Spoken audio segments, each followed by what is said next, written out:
Az igazság, hogy egyrészt nagyon megtisztelő, hogy itt állhatok, másrészt egy kicsit, hát szóval nem biztos, hogy én vagyok a leghitelesebb ember, mert biztos hallották már azt a közmondást, hogy a mások tollával ékeskedik valaki, és az az igazság, hogy én most ezt fogom tenni az elkövetkezendő vagy hát fél órában, mert hogy valójában mindaz, amiről én beszélni fogok, az nem az én munkám gyümölcse, hanem a kollégáimé.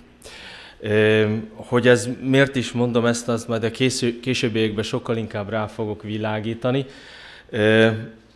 Egyet tudni kell, hogy én 2019-ben kerültem be ebbe az iskolába, és előtte én nem ebben az iskolába tanítottam, tehát hogy újként kerültem be, külsős, kívülről jött igazgatóként, és egy csomó mindent kézbe kaptam a kollégáktól, úgyhogy az ő munkájuk az, amiről leginkább most beszélni fogok, vagy beszélhetek.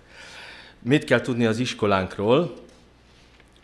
Az első, ezt még jól csinálom? Fordítva fogom. Hát igen. És most lesz jó. Igen. Tehát 16. kerület, Rákosszentmihályon van ez az iskola. A Rákosszentmihályi Katolikus Egyházközség családjai szerettek volna egy közösséget a gyerekeiknek, és a rendszerváltás után ők keresték meg az akkori bíboros atyát, Paskai atyát, hogy hát egy iskolát szeretnének, és a közelben álló üres iskolaépületet megkapták, és 97-ben ott kezdődött el a tanítás. Valamivel több mint 400 diákunk van, és kb. 45 kollégánk tanít most ebben az intézményben. Az iskolánk 2014-ben nyert el az ökoiskolai címet, tehát jóval korábban, mielőtt én odaérkeztem volna, és igazából akkor vagyok fair, hogyha megemlítek két elődömet, Dudás Attilát és Csukász Tamást, akik ennek az ökoiskolai címnek az elnyerésében fontos szerepet játszottak, és azokat a kollégákat, akik viszont a munka egy jelentős részét végezték, és most is iskolánkban tanítanak, illetve dolgoznak, Koncili Eleonórát, Zsilinszki Enikőt, és akit elhoztam magammal intendánsként, és majd itt meg is kérek, hogy segítsen nekem, ő pedig Zsivkovnik Ravero Ágnes tanárnő. Természetesen mellettük, vagy rajtuk kívül még nagyon sokan dolgoztak ezért az ökoiskolai címért, illetve azért azokban a munkákban, projektekben, feladatokban, amiket most itt be fogok mutatni. 3 nagy lábát mutatnám a mi ökoiskolai életünknek. Az első, ilyen ökoiskolai szemlélethez kapcsolódó programok. Ezek azok a tipikus jó gyakorlatok, amikről szoktunk beszélni, ha általában eszünkbe jut az, hogy ökoiskola. Ezen kívül pedig nagyon fontos az iskolakertünk, és a harmadik pedig a szociális felelősségvállalás gondolata, hogy miért hozom ezt ide, és hogyan hozom ezt ide, és hogy kerültünk mi ide, arról majd abban a részben szeretnék egy picit beszélni. Már is léptetek.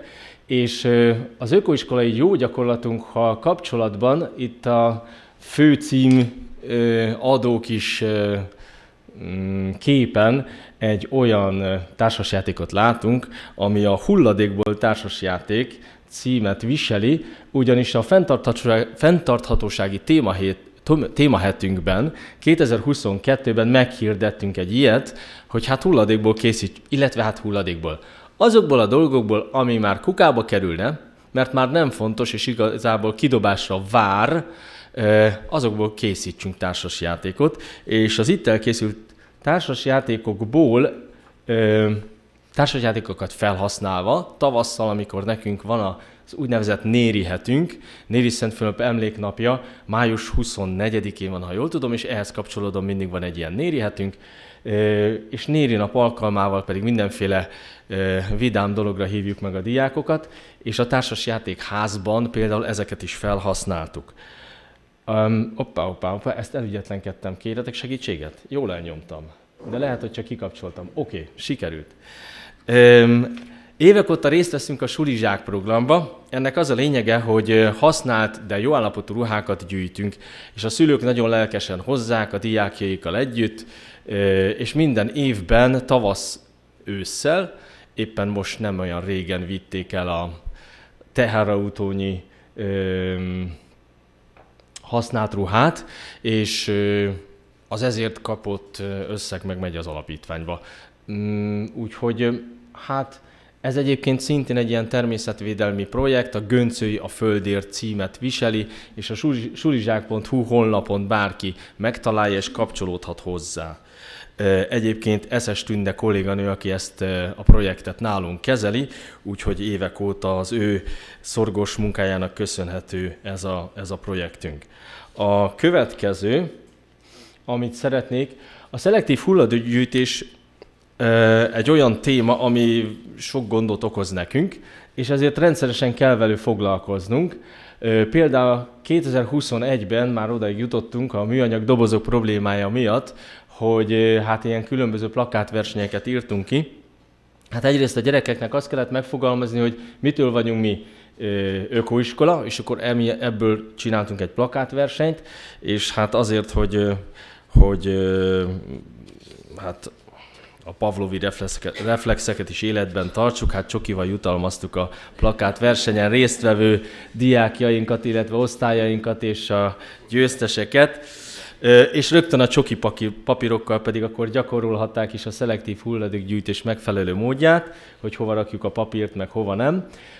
És a másik az egy picit számomra izgalmasabb, biztos sokan részt vesznek az iskolatej programba, és rögtön itt egy folyamatosan visszatérő probléma, hogy a sok műanyag dobozzal mit csináljunk, és hogy hogyan tüntessük el. És hát már az is felmerült, hogy akkor inkább szálljunk ki ebből a programból, mert egyszerűen nem tudunk vele mit kezdeni. Helyette egy másik próbálkozásunk volt. Plakátversenyt hirdettünk, minden osztálynak egy plakáton fel kellett tüntetni azzal, hogy onnantól kezdve, hogy az iskolatejet megkapom és megiszom, az a doboz az hogy kerül a műanyag szelektíves hulladékba. És akkor mi itt a vezetőség értekezleten is sokat vitatkoztunk erről, végül abban maradtunk, hogy a fő pontokat, azokat leírjuk, hogy akkor megiszod a tejet, kiöblíted a poharat, utána összerakjátok egy kupacba, és utána berakjátok a műanyag hulladékgyűjtőbe. Miért kellett ezt csinálni? Azért, mert nem tudtunk már mit csinálni a sok műanyaggal. Másrészt hát odáig jutottunk, hogy akkor külön műanyag hulladékgyűjtőt is kellett rendelnünk, mert hogy eddig csak a papírt gyűjtöttük meg a többit közösen. Ez azt jelentette, hogy most fizetünk azért, hogy elvigyék a műanyag hulladékot, ugye havonta 5000 forintot, de ezt ilyen szempontból is lehet nézni, hogy most fizetünk ezért 5000 forintot. Vagy azt mondom, hogy akkor 400 gyerekünk van, tehát minden hónapban 12,5 forintért minden gyerek kap naponta iskolatejet, vagy joghurtot, vagy kakót, vagy akármit, és cserébe még arra is ráneveljük, hogy a műanyagot hogy kezelje, és ez nekem megér diákonként havonta 12,5 forintot. Persze ilyenkor jönnek mindig a nehézségek, hogy jó van, de most miért kell elmosni azt a műanyag poharat, amikor tudjuk, hogy a szemétválogatóból rögtön az első, hogy áttolják, és tök fölösleges kimosni. Hát mondjuk azért, kedves kollégák, és ez az a jó, hogy a vezetőség értekezleten az összes ilyen probléma előjön, mert akkor rögtön ott meg lehet válaszolni, és a kollégák ezt már tudják továbbadni. Tehát amikor hetente egyszer viszik el a műanyag hulladékot. Igaz, hogy a teljes poharat majdnem ki tudod inni, de a joghurtosat nem. És ha az bent rohad egy hétig, akkor ez elég büdös. És azon semmi nem múlik, de ráneveljük a gyerekeket, hogy jó, akkor kiöblítjük a poharat, összerakjuk egy toronyba, be a szemét hulladékba. És persze, ha az a kérdés, hogy működik ez nálunk, akkor az őszinte és legrövidebb kérdés az, hogy nem. De hogy azért igen, csak azt kell látni, hogy hol nem, meg hol igen.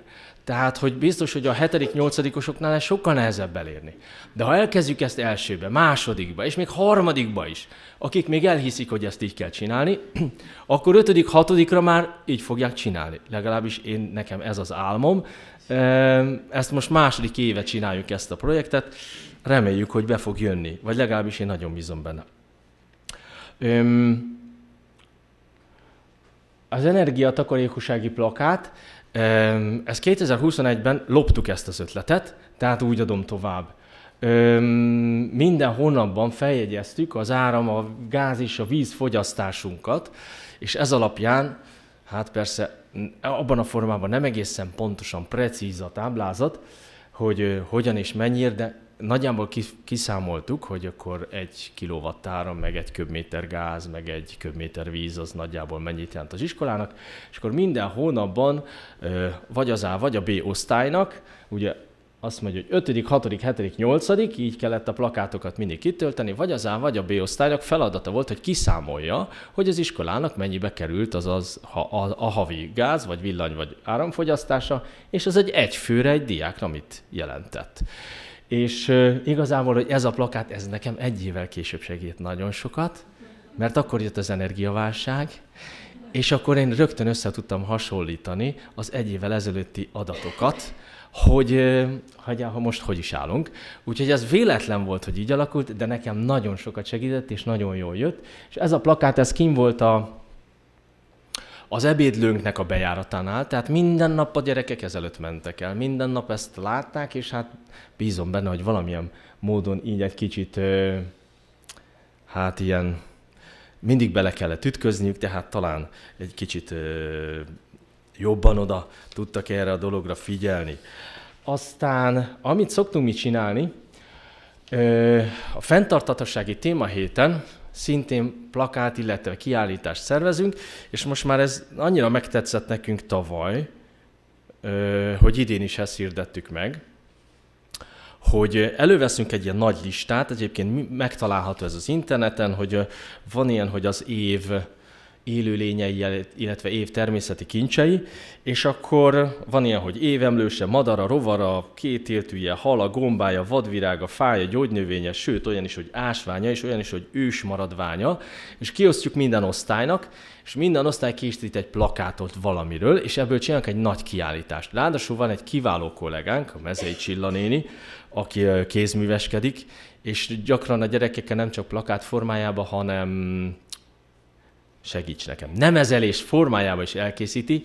Zseniális kiállítást építettek belőle a lépcsőfordulónkba, de én trehányigazgató vagyok, és nem fényképeztem le, úgyhogy nem tudtam elhozni azt a zseniális kiállítást.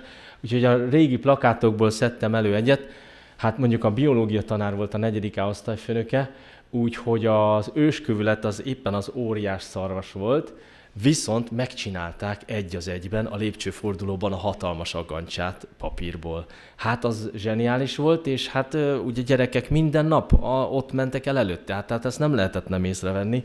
És azt gondolom, hogy ez a fontos, hogy egyszerűen mindig beleütközzenek abba, hogy ebben a világban élünk, ebben az a természet vesz minket körül.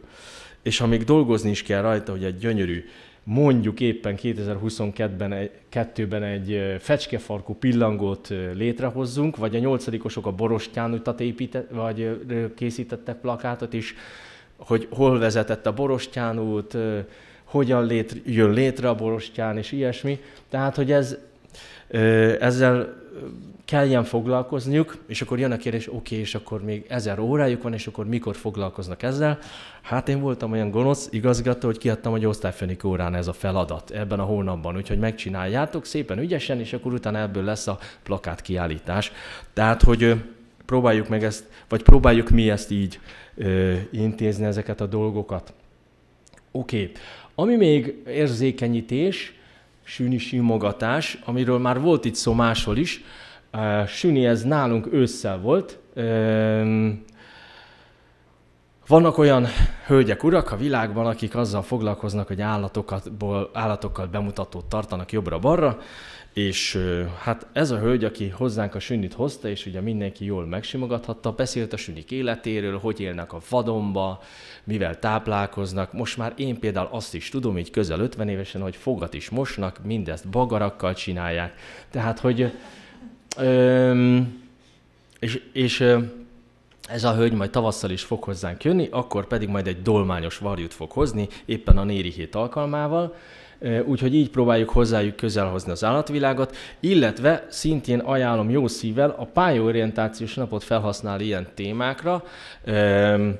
Kutyatrénerek jöttek hozzánk, akik hoztak segítő kutyákat, akik hát ugyan vakvezető, meg ilyesmi kutyák, és ezekkel a kutyákkal meg az ő munkájukat. Tehát egyrészt pályaorientációs napon megismerkedtek, hogy a kutyatréner mit csinál, de azon kívül megismerkedtek azzal, hogy egy segítő kutya mit csinál, és még a kutyákat is simogathatták, és játszhattak vele, tehát hogy ez egy ilyen kombót sikerült ebből összehozni.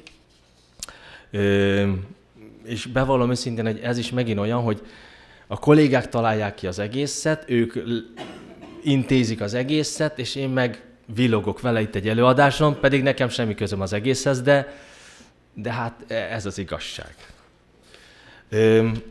Ami még ilyen dolog, a színházi lenevelési program, ez megint egy olyan, hogy a 8. osztályfőnök kolléga azt gondolta, hogy akkor most egy ilyen színháznevelési programba, hogy most belevonná az osztályát. És tulajdonképpen is most puskáznom kell. Tehát az idei tanévben Roik Tamás Szárazság című regénye alapján készült színdarabot tekintették meg 8. diákjaink, akik a Pesti Magyar Színház színművészeinek színháznevelési programja keretében kihelyezett előadást tartottak nálunk szeptemberben. A darabnak a díszlete látszik a képen, ezek is ilyen újrahasznosított anyagból vannak. Ami miatt izgalmas ez, hogy a mű cselekménye az tulajdonképpen 2050-ben játszódik Budapesten. És hát Székely János atyának az előadására utalnék vissza, hogy a világgal bekövetkezett klímaváltozás okozta kihívásokkal küzd, ez adja a történet vázát. Az életet egyrészt a technológiai fejlettség magas szintje, másrészt a természeti kincsek veszélyeztetettsége jellemzi. A modern kor vívmányai nem mindenki számára elérhetők, csupán a jó módú kerületek lakóinak biztosítják a kényelmes életet. És az alkotók célja, hogy a diákok számára nyilvánvalóvá tenni, hogy a természeti erőforrásainkat óvnunk kell, hiszen ezek véges mennyiségben állnak csak rendelkezésünkre. Az előadás egyébként interaktív volt, tehát a diákok is részt vettek benne, sőt, voltak olyan pillanatok, amikor ők mondhatták meg, hogy hogyan folytatódjon a történet. Ami pedig még nagyon izgalmas lesz, hogy ez itt nem ért véget, hogy szeptemberben volt ez az előadás, hanem most egy ilyen író-olvasó találkozót szeretnénk, ez szervezés alatt van. Akik a darabok létrehozták, azokkal eljönnének hozzánk az iskolába, és akkor velük lenne egy ilyen író-olvasó találkozó. Hát ezek voltak az ilyen olyan dolgok, amik így az iskolai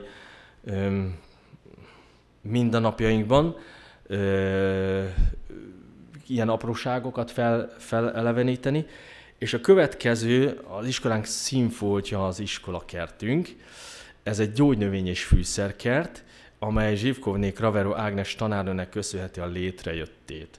Már 14 környékén, amikor az ökológiskolai címet elnyertünk, ekkor indult a gyógynövénykert, de hogy hogyan alakult a további pályafutása, azt kérem a Ági, hogy akkor gyere, te mondd el, mert úgy hiteles, én pedig majd itt mögötted rosszalkodom, és próbálom magamra vonni a figyelmet, mint a rossz. Tehát akkor 2014-ben már létezett ez a gyógynövénykert, de az iskola udvar átalakítása után oda került a sítt és tönkrement. 2019-ben gondoltuk, hogy akkor jó lenne újjáépíteni, de odáig jutottunk, hogy kijelöltük a kert helyét, és elkezdtük gyomtalanítani, de aztán a online oktatás következtében ez abban maradt. 2020-21-es tanévben újra nekikezdtünk, és megint csak a gyomtalanításig jutottunk, illetve 4 talicska sódert, építési törmeléket azért sikerült kibányászni, és az online oktatást azt már arra használtuk, hogy a gyerekekkel megismerkedtük a gyógynövényeket, annak a felhasználását, hogy milyen körülményeket kívánnak. Akkor próbáltunk, hogy akkor ennek ismeretében hogyan lehetne kertet tervezni, akkor ilyen könnyen elkészíthető gyógynövényismertető táblákat terveztünk, aztán szerencsére vége lett az online oktatásnak, és tavasszal neki kezdhettünk a munkáknak. Az iskolán gondnoka az kertészmérnök végzettségű, és az ő tudását azt nagyon sokszor felhasználtuk, és tényleg szívvel kísérte a munkánkat. Úgyhogy az ő tanácsára alakítottuk ki a kertet. Az egyik oldalára kerültek a gyógynövények, a másikra a fűszernövények, az ő tanácsára a magas kerítés mellé a nagyobbak, a iskola épület mellé a kisebbek, hogy így a benapozás szempontjából így volt a legoptimálisabb. De gondolkodtunk a kialakítása közben, hogy hát de mi lesz a kerttel nyáron. amikor hogyan fogjuk gondozni, ugyanolyan gyorsan tönkre megy és begyomosodik. Úgyhogy az ő tanácsára geotextilt használtunk és mulcsoztunk, és menet közben fölmerült, hogy hát jó lenne elválasztani a növényeket egymástól, és adódott a lehetőség, hogy a korábban az iskolaudvarra lerakott járólapok milyen alkalmasak erre. Aztán úgy képzeltük el, hogy a 5-es, 6-os technikaórán fogjuk ezt megvalósítani, de amikor elkezdődtek a munkák, akkor egyre többen jelentkeztek, hogy ők is. Úgyhogy a reggeli ügyeletben, meg a napközi idején még lehetett vállalkozni arra, hogy segítsenek a gyerekek, és hogy végül a növények úgy kerültek be, hogy az iskolában, miután ez egy kertesházas övezet, meghirdettük, hogy akinek van fölösleges gyógynövénye vagy virágmagja, szívesen fogadjuk. Ebből aztán az lett, hogy szinte nem is kellett vásárolni növényeket, és örömmel népesítették be a kertet, aminek én nagyon örültem, mert akkor lesz igazán a miénk, hogyha minél többen részt vesznek benne. Így amikor a növények beültetésre kezdtek, akkor a locsolórendszert is kialakítottuk, ebben a 8-osok vettek részt, úgyhogy nagyon-nagyon sok gyerek vett részt, illetve szülők, és hogy ez így megvalósuljon.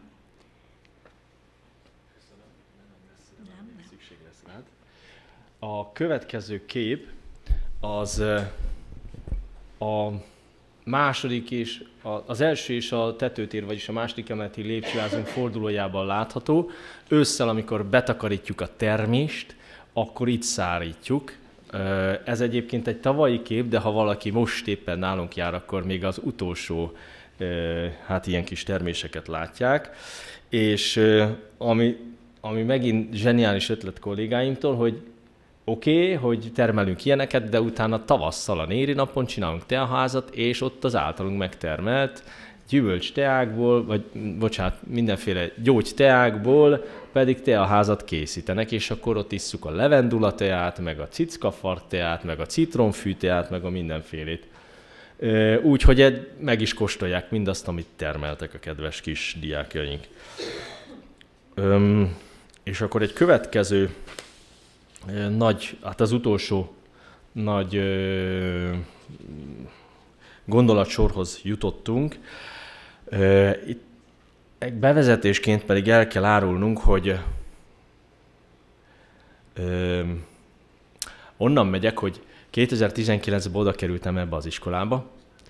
Nem voltam korábban általános iskolai igazgató, tehát nekem ez így új volt. A ökoiskoláról nem is hallottam még, vagy legalábbis egészen konkrétan. És akkor alig, hogy elkezdtük a dolgot, 2020 tavaszán bezártuk az egészet, és akkor nem is jöttünk, csak szeptemberbe. Szeptember elején én lettem covidos, 3 hétig nem voltam, mire bejöttem az iskolába, a kollégáim lettek covidosok, úgyhogy októberben 15 kollégám volt, 13 hiányzott, és akkor, mikor megírtam, akkor a kollégák biztos emlékeznek, hogy minden nap jelentést kellett írni, hogy állunk Coviddal, ugye? Szerda volt, 2 napja már voltam iskolába, és megírtam a kerületi tisztiorvosnak, hogy hát holnap már 15 kollégám fog hiányozni 45-ből, és akkor felhívott, és akkor most kellene bezárni az iskolát. Úgyhogy így októberben bezártuk az iskolát, mire visszajöttünk, már a november volt őszi szünet után. Hát egy pár hónapot jártunk iskolába, de emlékszünk, hogy 21-ben még egyszer tavasszal még bezártuk az iskolát. Igaz, hogy április végén már újra jöttünk, de hát az egy ilyen év volt. És akkor jött a következő tanév, 2021 őszén vagyunk, és már itten kollégák mondták, hogy azért ökoiskola vagyunk, valamit csinálni kell, és már a kerttel már komolyan dolgozott Ági, és akkor ökoiskolai értekezletet tartottunk, összehívtunk egy kis csoportot, tehát elterveztük, hogy mit meg hogyan. Én próbáltam tanulni, hogy miről is szól az egész, fogalmam sem volt, és akkor az értekezlet után 1 nappal, 2 nappal, vagy egy héttel jön a oktatási hivataltól a telefon, hogy akkor monitor látogatásra mennünk, mint örökös ökoiskola. És akkor én kapkodtam a fejem, hogy miről is szól ez az egész.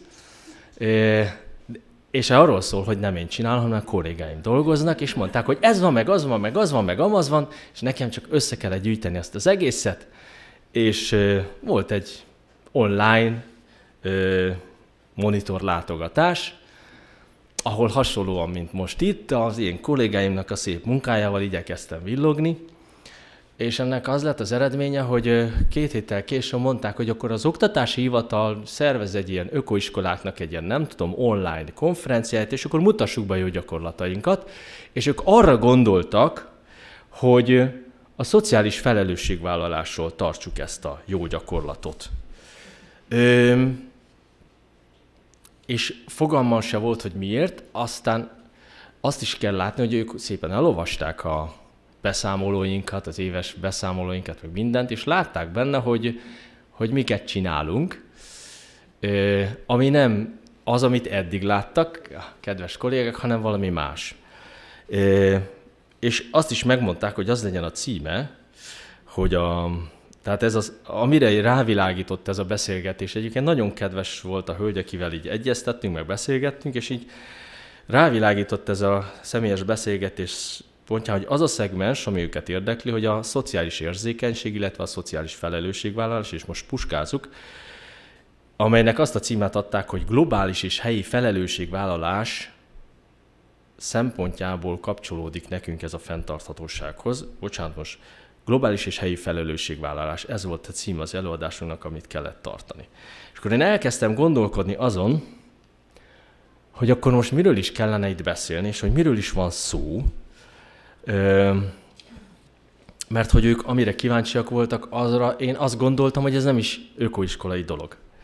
És aztán szembesültem azzal, amivel ma már itt oly sokszor szembe jött, ugye Ferenc pápának a Laudatio Si enciklikája, amely több, mint a környezetvédelem, és hogy itt a szociális környezetre is ráirányítja a figyelmünket, ami ugye egyrészt a szociális témákról beszél, a társadalmi igazságosság kérdéseiről, amiről ugye Székely János püspökatya is itt többször említett, és hát természetesen ez mind egyben nem működik a környezetvédelem nélkül.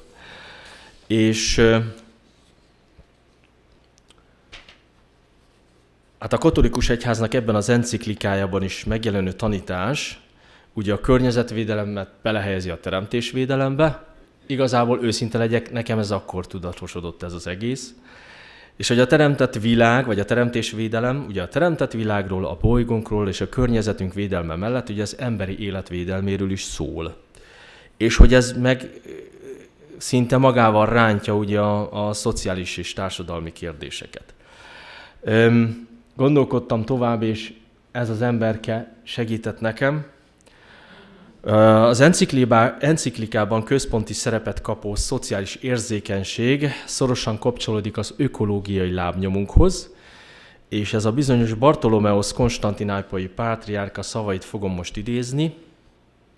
Térjünk át a fogyasztásról az áldozathozatalra, a mohóságról a nagylelkűségre, a pazarlásról javaink másokkal való megosztására. És azt gondolom, hogy a mai ember legnagyobb ökológiai lábnyom problémája a pazarlás, és ezért a környezetvédelmi szempontból fontos, hogy a diákjainkat valamilyen szociális módon érzékenyítsük. Amit felfedeztek nálunk, és amire kíváncsiak voltak az előadásunkkal kapcsolatban, hogy miről tartsunk előadást, az például a békeháló volt, amely egy olaszországi mozgalom.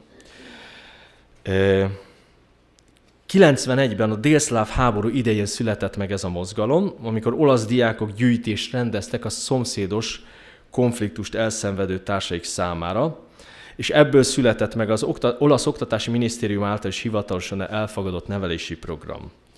Ez a program Trevisóból indult el, és a fokolári mozgalom tagjainak a kezdeményezésére.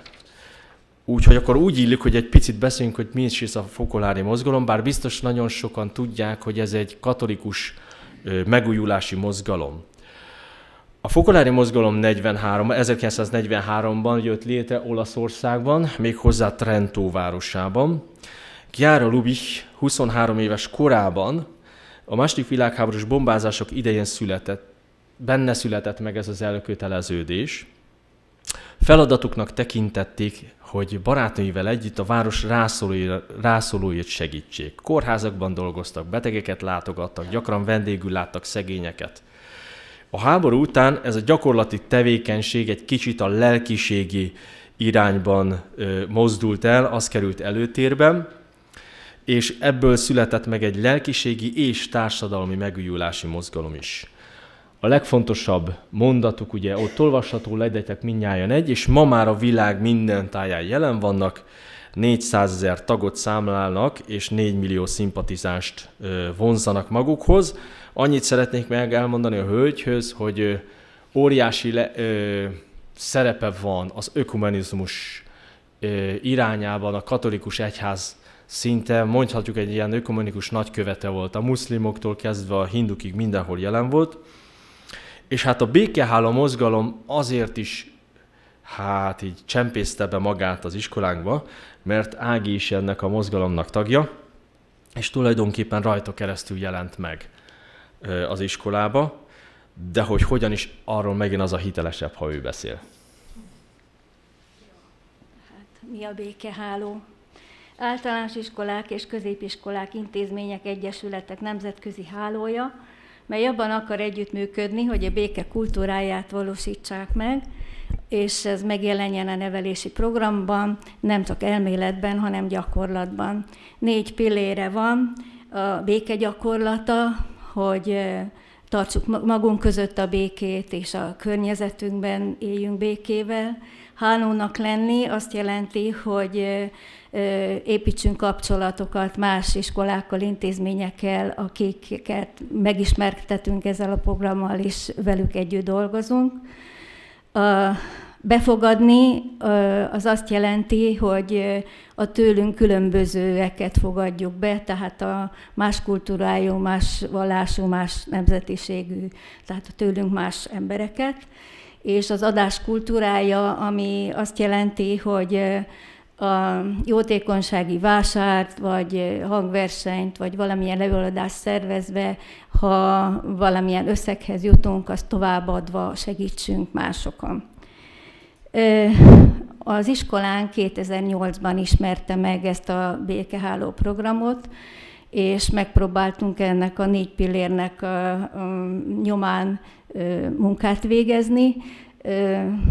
Természetesen ez egy pezsgő élet volt akkor, tehát a mindennapjainkat teljesen áthatotta, hogy naponta kézműveskedtünk, havonta szerveztünk előadásokat, próbáltunk évente legalább 2-szer új intézményekben bemutatni, évente többször rendeztünk vagy jótékonysági vásárt, vagy hangversenyt, ahol megpróbáltunk az itt szerzett pénzt jótékonysági célra használni. Én most erről nem szeretnék beszélni, mert ez olyan, tehát nem a mostanában történt.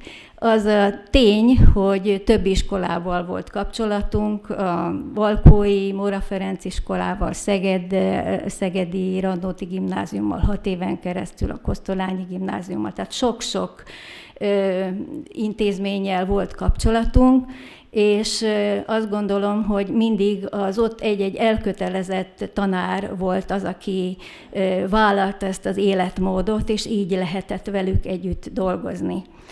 De sajnos ez ma már egyre kevésbé megvalósítható.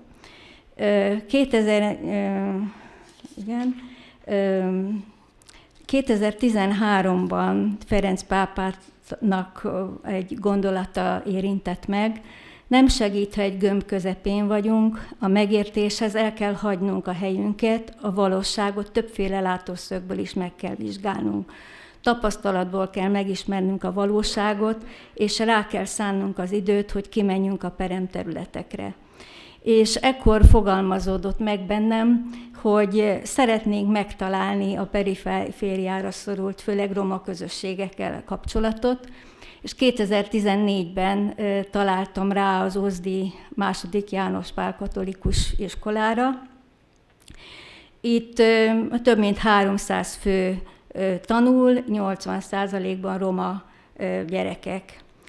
2013-ban, tehát az előző évben lettek katolikus iskola, azzal a reménnyel, hogy a katolikus szellemiség, a színvonalas oktatás és nevelés, valamint az irányított hitéletgyakorlás tényleges segítséget adhat a hátrányos helyzetű családok életvezetésének pozitív irányba fordulásához. A kapcsolatunk úgy kezdődött, hogy 2014 tavaszán 11 családdal indultunk el Ózdra, hogy egy közös sportnapot tartsunk, és a rendezvénynek az volt a lényege, hogy a roma családok és az iskolánkból érkezett családok közösen vegyenek részt ezen a sportnapon, és úgy szervezték a vegyes csapatokat, hogy mire véget ért a verseny, gyakorlatilag meg is ismerkedtünk. Azután bemutatták az iskolájukat, a városukat, és annyira jól sikerült, mindkét csapat megelégedésére szolgált, hogy ez a kapcsolat azóta is tart.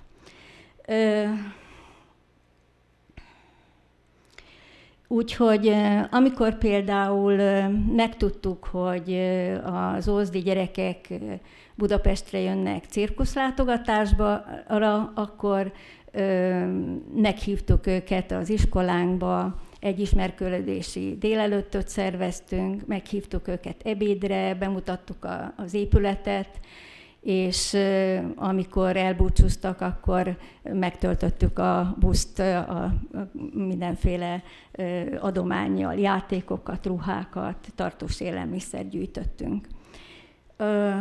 Ahányszor csak találkoztunk, az igazgatónő mindig elmondta, hogy annyira szép helyen vannak, hogy szervezünk oda kirándulást is, ők is szívesen viszonoznák ezt a találkozást, hogy egy barátságos sportmérkőzés beleférne. Így aztán az egyik alkalommal, amikor erdélyi iskolában voltunk, lilafüredi kirándulásunkat úgy szerveztük, hogy Ózdra megyünk ebédelni, és teljesen természetes volt, hogy akkor ezt is egy gyűjtés előzte meg, akkor iskolatáskát vittünk, és mindenféle iskolaszereket. Egy másik alkalommal láttuk, hogy nagyon szeretnek a gyerekek focizni, de szedett-vedett cipőkben, sőt többen mezitláb járnak, vagy cserélgetik egymás között a cipőket, és akkor használt sportcipőket gyűjtöttünk, hogy minden gyereknek legyen sportcipője. Ahányszor csak találkozunk, az iskola igazgatónője elmondja, hogy minden vágya az, hogy karácsonykor, egy évben egyszer legalább szeretné, hogyha minden gyerek kapna egy ajándékot. És mióta tart a kapcsolatunk, tehát 2014 óta minden adventi időszak úgy zajlik, hogy cipős dobozban gyűjtjük az ajándékot. Minden díszes dobozra rákerül, hogy hány éves fiúnak vagy lánynak szánják. Általában megelőzi ezt egy telefon, hogy most éppen mire van szükségetek, és akkor az iskolában ennek megfelelően hirdetem meg, és látom, hogy mindenki másképpen intézi, tehát a családok mindenképpen magukénak érezik ezt a feladatot, és úgy gondolják, hogy az adás kultúráját lehet így tanulni, gyerekeket kell megértetni. Van olyan osztály, ahol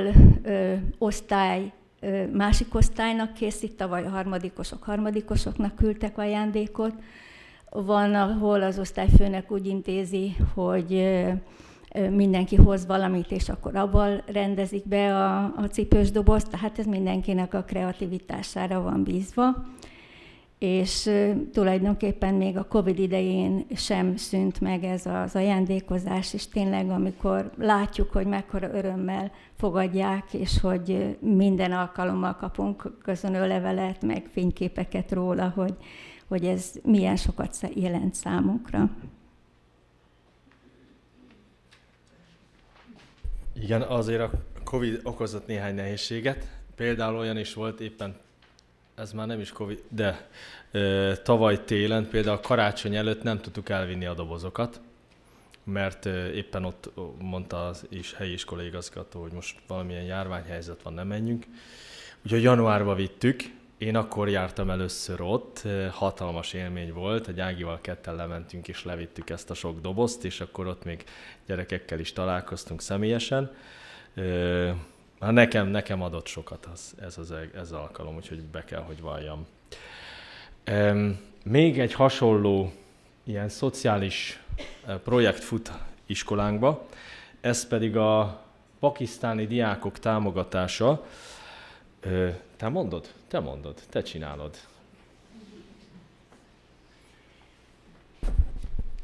Tehát az indiai brit uralom megszüntetésekor jött létre az önálló pakisztáni állam, és a társadalom kasztokra és törzsekre oszlik. 2015-ös felmérés szerint az írástudatlanság 42% volt. Közel 40 éve egy belga szerzetes kezdte el a nyomorban élő családokat támogatni. És ezt a megkezdett munkát folytatja most egy ott lévő szociális központ, amit több mint 10 éve a Fokolár lelkiségi mozgalom működtet. Közel 100 gyerek, hindu, kaszton kívüli, és főleg keresztény, nyomorúságos körülmények között élő gyerekek tanulását segítik, és a tanítatását finanszírozzák. A központ komoly anyagi nehézségekkel küzdött, és mivel a Fokolár egy nemzetközi mozgalom, ezért a kapcsolataik révén jutott el Magyarországra a híre, és itt két Fokolarina az, aki szívén viseli, hogy megfelelő mennyiségű pénz gyűjjön össze.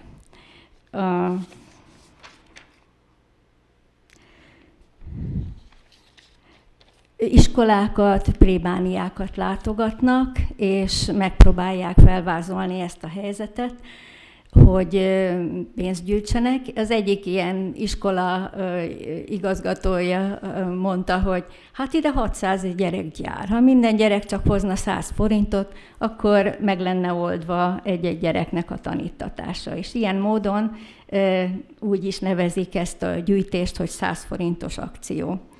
A gyerekek szüleinek nincsenek hivatalos dokumentumai, nincs fix jövedelmük, írástudatlanok. A társadalom elutasítja őket, így egyre jobban elszigetelődnek. Ebből a nyomorúságos helyzetből segíti őket ki a szociális központ, és a 100 forintos akció tulajdonképpen arról szól, hogy 210 eurónyi összeg kell egy gyereknek a tanítatására. Ez azt jelenti, hogy ott az állami oktatás pénzbe kerül, és ezen felül az egyenruhára, az iskolaszerekre, a táskára, cipőre van szükségük, illetve a központban, hát úgy mondják, hogy a napközi ellátás kerül ebbe az összegbe. A gyűjtést az iskolánkban 2019 óta folytatjuk, ez mindig nagybőti időszakban van, és hogy egy kicsit közelebb kerüljön hozzánk, lehet kérni azt, hogy név szerint ki az, akit támogatunk, úgyhogy nekünk is volt egy kisfiú, úgy hívták, hogy Amar Lal, és az ő fejlődését követhettük. Van egy iskolai faluújságunk, ahol a szociális központ évente 2-szer beszámol az ott történtekre, az életükről, és akkor ott lehet figyelemmel kísérni az adakozóknak a történetét. És hát a Covid is elért Ázsia ezen részébe, és a Covid következtében úgy gondolták, hogy az első és legfontosabb ezt a nyomornegyedet ledózerolni, úgyhogy a szociális központ közelében lévő nyomornegyed, ahonnan ezek a gyerekek származnak, ez ledózerolásra került, és a gyerekek tényleg családok földönfutóvá váltak. Úgyhogy a mi úgymond pártfogoltunk is egészen messzire került, és tovább nem tudtuk követni az oktatását. Úgyhogy 2021-től egy másik kisfiúnak az életét követjük. Ő a Jesua Sámuel, és küldött nekünk egy bemutatkozó levelet, hogy 11 éves, második osztályos, 4 testvére van. Ők hát így ennek következtében albérletben laknak, az édesapja az sofőr, az édesanyja az más családoknál főz, de miután nagyon beteges, így elvesztette a munkáját, és hogy mennyire örül, hogy tudjuk segíteni az ő tanítatását. Még egy utolsó tétel lenne ebbe a kis előadás részben. Hát nem csak a fokolári mozgalomhoz kapcsolódóan vannak kollégáink, akik különböző ilyen egyházi vonalon igyekeznek a missziót elültetni a gyermekekbe, hanem Egyházi Bernadett tanárnő, ő pedig a pápai missziós művek szentgyermekség művén keresztül próbálja becsalogatni a gyerekekbe ezt a gondolatot. Ő ezt megörökölte egy korábbi kollégánktól, és ő viszi most tovább. Ez a mozgalom egyébként a 19. században született Franciaországban, és ez a szentgyermekség műve a gyerekeket és kamaszokat szólítja meg, hogy felébressze bennük a missziós tudatot, és támogassa a jótékonyság és a keresztény szolidaritás iránti nyitottságukat. Magyarországon 10 éve működik, és tulajdonképpen a lényege oda van írva, hogy kis imával, kis áldozattal gyermekek segítenek gyermekeknek. Legutóbb, és ezeket a gyerekeket fel is avatják ilyen kis missziósoknak, őket hívják zöld sapkásoknak. Ez nem az az amerikai katonaság zöld sapkásai, hanem a mi kis diákjaink. 2021-ben 9 diákot avattunk. Egy indiai származású verbita atya volt, aki őket avatta, és kolléganőmmel egyeztetve mesélte, hogy idén is készülnek avatásra, tehát valószínűleg idén is lesznek majd kis zöld sapkásaink. Ezek a gyerekek tulajdonképpen heti rendszerességgel találkoznak és imádkoznak a Egyházi Bernadett tanárnő vezetésével a kis kápolnánkban, az iskola kápolnájában, és például a Luca napon, amikor ilyen vásár lesz, ők csinálnak majd missziós asztalt is, ami tulajdonképpen egy ilyen gyűjtés lesz az ő részükről. És hát ez volt az eddig, és egy kicsit még egy utolsó képet még beillesztettem ma, mert fontosnak tartom mondani, hogy vannak nekünk is lelkinapjaink adventben és nagybőjtben, és ugye a Laudato Si enciklikával kapcsolatban megjelent egy film, amiről már ma említést tettünk, ez pedig a Levél című film, ugye Ferenc pápához kapcsolódóan, és engem nagyon érdekel ez a film, de még nem láttam, úgyhogy most megint nem leszek túl hiteles, de az adventi lelkinapunkat például idén úgy szervezzük, hogy délelőtt a gyerekeknek van, és délután pedig hát egy picit szoktunk valami kis lelki apróságot a tanároknak is, és akkor a tanári lelkinap keretében azt tervezzük, hogy decemberben megnézzük a Levél című filmet közösen, tehát ez lenne a tanári délutáni lelkinapnak a programja, és akkor utána egy picit beszélgetnénk róla. Ezt azért is hozom ide, mert ezt egy nagyon jó, tehát egy jó ötletnek tartom, amit bárki megcsinálhat bárhol az iskolájában. Azt szeretném mondani, hogy információim szerint, nem ismerem a filmet, tehát hogy nekem is úgy, információim szerint azt ajánlják, hogy 18 éven felülieknek ajánlják a filmet, tehát nem a diákoknak, hanem a pedagógus kollégáknak, mert hogy a benne lévő tartalom annyira vesélybevágó. Ezt mondják róla, én ennyit tudok, és hogy milyen lesz, azt majd januárban már el tudom mesélni, de most még nem. Van, ha fölmegyünk és nem hoztam ide a honlapnak a címét, de meg lehet keresni az interneten, akkor a Magyar Katolikus Püspöki Kar ennek a filmnek elkészítette a magyar nyelvű, azt hiszem, aláírásos verzióját, és hogyha regisztrálunk a felületen, akkor egy csoportos vetítés keretébe, akkor megkapjuk azt a lehetőséget, hogy megnézzük a filmet. Úgyhogy mindenkinek jó szívvel ajánlom, és hát ezzel fejeznénk be a kis előadásunkat. Köszönjük a türelmet, és elnézést, hogy egy picit szerintem elhúztuk az időt, úgyhogy bocsánatot kérünk. És mindenkinek jó pihenést kívánunk. Köszönjük még egyszer.